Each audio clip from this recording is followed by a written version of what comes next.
Coucou les amis. Alors je voudrais faire un petit tirage concernant les énergies de la pleine lune du 8-12, du 8 décembre. Donc on va voir qu'est-ce qu'elle voudrait nous amener comme information cette pleine lune, parce que les périodes de pleine lune, vous le savez bien je pense, c'est une période où on obtient des informations, des inspirations, des idées. L'énergie de la lune, elle agit sur les liquides, sur les fluides du corps, mais elle agit quand même principalement sur les énergies. Donc c'est ça qui est le plus important à retenir. Alors j'ai tiré déjà des trois premières cartes. J'ai tiré la carte de l'âme. La fréquence de l'âme nous autorise l'émergence d'une nouvelle réalité, embrassant le concept d'une âme intemporelle, illimitée et infinie au sein d'un corps physique mortel. Il y a aussi la carte de voyage tantrique. Les voyages sensuels, donc tout ce qui est en fait les rapports de âme à âme, en fait j'entends ici les âmes jumelles. Donc il y a une énergie sexuelle dans cette carte. Donc dans la carte on nous dit la fréquence du voyage tantrique nous aide à libérer les sagesses et le savoir qui sont cachés et en nous pour atteindre un état de plénitude et d'accomplissement à travers nos expériences sensuelles vécues avec nous-mêmes et les autres. Donc, c'est-à-dire aimer son corps, mais aussi aimer un corps d'un autre. Donc, et là, c'est tout ce qui concerne l'âme jumelle. Si on met les trois cartes en rapport, la tolérance, c'est peut-être que ça va être le temps pour vous justement d'entrer en connexion avec votre âme jumelle. Il faut être assez tolérant avec ce que vous allez rencontrer sur votre voyage. La tolérance, ça veut dire ne pas se fier aux représentations idéales que vous avez d'une personne dans votre tête et comparer les personnes que vous allez rencontrer dans le réel à une conception idéale que vous avez d'une personne, d'une âme jumelle que vous voulez rencontrer. Donc en fait, tout ce qui est... Moi, Maintenant, c'est une des convictions que j'ai, c'est que on n'est pas là sur Terre pour trouver une seule âme jumelle. On est tous, en quelque sorte, des âmes jumelles. On est tous interconnectés. On a plus de connexion et plus de compréhension avec certaines personnes. Mais on est tous connectés et on a tous vécu des expériences auparavant dans les vies antérieures. Donc... c'est quelque chose qui nous attire là maintenant vers des personnes avec qui on a fait des contrats d'âme en haut avant de s'incarner. Mais sachez qu'on n'est pas, enfin, tous ceux qui pensent qu'ils vont trouver juste une personne dans leur vie avec qui ils vont vivre toute leur vie et que il faut juste attendre pour la vraie personne. Oui, il faut attendre il faut pas sauter sur le premier venu, ça c'est sûr.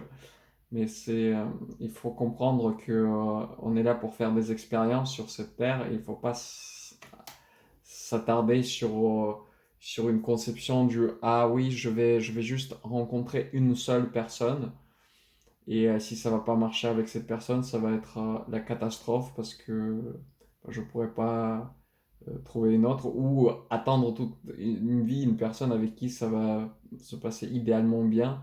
Tout ça, pour moi, c'est pas vrai ça. Enfin, on est là pour expérimenter plusieurs expériences avec les personnes,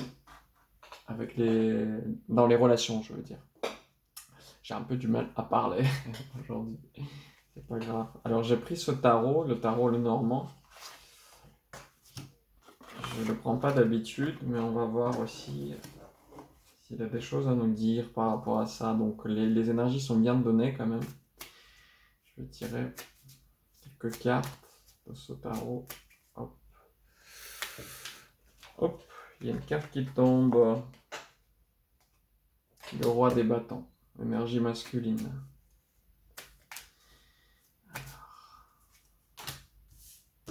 Bon. Une énergie féminine. Une énergie masculine, une énergie féminine. C'est une rencontre, peut-être une rencontre intérieure, j'entends aussi. Rencontre de vos énergies. Il y a quelque chose à contrebalancer, à équilibrer en fait. Si une énergie masculine est trop présente actuellement, il faut la contrebalancer avec l'énergie féminine et l'inverse. Moi, je pense que mon tirage va s'adresser surtout aux personnes à prédominance d'énergie masculine. C'est-à-dire, si vous êtes un peu trop dans l'action, faites quand même gaffe à ne pas vous griller et rajoutez un peu de sensualité, un peu de douceur. Prenez soin de vous-même. Voilà. La clé. La clé pour ouvrir une porte. J'entends bien sûr l'amour pour soi, le prendre soin de soi, être à l'écoute de soi. C'est ça la clé de l'union de l'énergie masculine et féminine, parce que tout ce que vous allez rencontrer à l'extérieur, c'est juste le reflet de ce que vous sentez à l'intérieur. Donc ce mariage à l'intérieur de vous-même des deux énergies, du yin et le yang en quelque sorte, la clé c'est l'amour et la douceur, c'est-à-dire intégrer une énergie féminine manquante. Alors, tout à fait, le mariage, donc les amoureux. C'est beau ça, hein? Alors,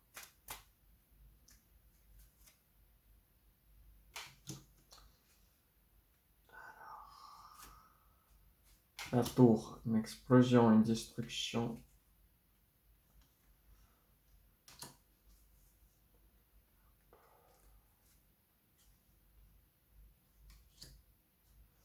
Bon, là sur cette carte, je perçois quand même quelque chose de l'ordre des anciennes relations, d'une dispute ou autre que vous avez eue qui vous a rendu hyper malade. Une explosion en quelque sorte, mais il faut mettre la fin sur ça, c'est-à-dire un nouveau début. Ça, c'est le valet des coupes, un nouveau début, une proposition de quelque chose, peut-être voir des amis aussi. En tout cas, ça, c'est une situation sur laquelle il faut mettre une fin. Alors, qu'est-ce qu'il y a d'autre? On va voir. Cet oracle-là. L'oracle divan de Gaïa. Un truc que j'ai pris il n'y a pas très longtemps. Un truc. Des cartes que j'ai acheté il n'y a pas très longtemps. Je voudrais bien voir de quoi ils vont nous parler. Peut-être des choses à rajouter. Hop, une carte tombe. La puissance du cœur. Donc, s'ouvrir avec votre cœur. Bien, j'ai pas encore lu le petit livre qui va avec. Peut-être qu'il va nous donner quelques indications. En plus, alors, 44.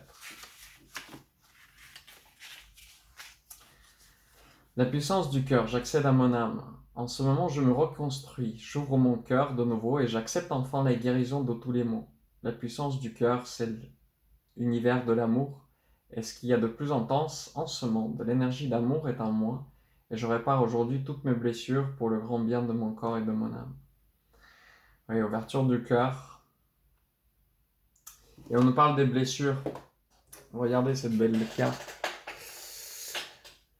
J'entends que l'énergie féminine va vous aider en fait à cette ouverture de cœur. Donc soit extérieure, soit intérieure, pour réparer ces blessures qu'il y a eu avant. Donc entre ça et ça, vous voyez, cette carte elle va là.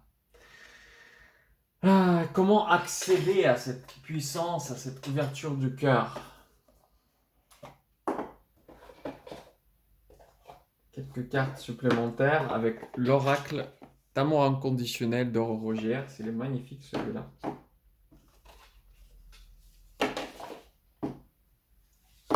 Hop. Ils ont à nous dire aussi les anges là-dessus. Hop.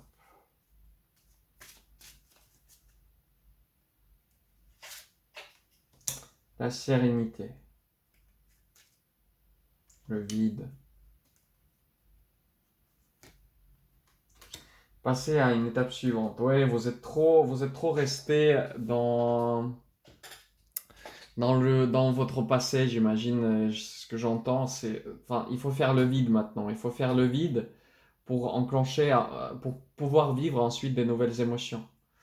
Donc, il faut trouver une sérénité et tout ça, ça passe par cette énergie de douceur, justement. Prenez du temps pour vous, là, maintenant. Cette pleine lune, elle va activer certainement des choses en vous, des anciennes blessures par rapport à des anciennes relations. Il faut que vous soyez conscient de ça et il faut que vous soyez en douceur, en compréhension avec vous-même. Comprenez ce qui vous fait mal et il faut vraiment agir sur les blessures, c'est-à-dire voir comment vous pourriez enfin les refermer. Et il faut faire face à certaines situations à l'intérieur de vous, à certains souvenirs et se mettre enfin en paix avec cela. Je vais voir si les anges ont quelques conseils à nous donner dans ce sens. Quels sont les anges qui pourront vous aider? Oui, bien sûr, c'est avec l'âme qu'il faut le faire, avec votre propre âme, ce qui a fait la tombée, dans la douceur, dans la compréhension.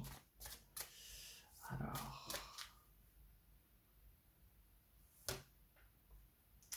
je purifie mon esprit en affirmant ma valeur et en assumant mes choix sentimentaux.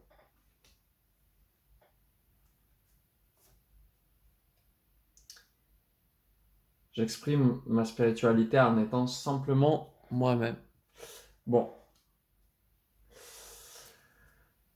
Concernant la spiritualité, en fait, il faut accepter que vous avez fait un beau bout de chemin et que bah, certainement vos choix sentimentaux vont être en rapport avec votre chemin spirituel maintenant. C'est pas forcément que vous allez trouver quelqu'un de spirituel et que, enfin, peut-être l'autre moitié va être pas forcément dans la voyance, dans les soins énergétiques, dans tout cela, mais